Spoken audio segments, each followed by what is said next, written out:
Тайван сайхан явж илээ. За харин чиний загсан юмнуудыг бүгдийг нь авсан шүү. За чи дандаа нэг юм авчих шүү. Оо нэрээ юу яасан шүү? Төлцөн шүү. Төлцөн нэрээ тийм төлцөн. Юу төлөх вэ?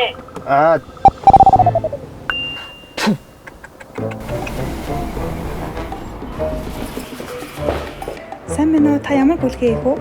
Тог цахилгааны мөнгөийг төлөх. За та хагаа хэлээд өгөөрэй. Танд нийтдээ 3100 төгрөгийн төлбөр байна. 3100? Таны цахилгааны төлбөр 45700 төгрөг. Дулаан ус хогны төлбөр 33600 төгрөг гарсныг Монгол Улсын засгийн газраас хариуцсан тулсан байна. Харин өмнөх оны хэрэглээнээс илүү гарсан 3100 төгрөгөө таадуулах юм байна.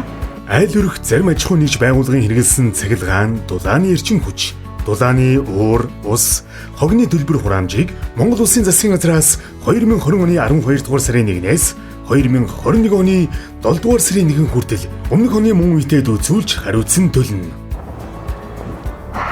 Төр засагтаа баярлалаа. Хэмнсэн мөнгөөрөө ихнэрээ баярлуулнаа. Монгол Улсын засгийн газар эрчим хүчний яам.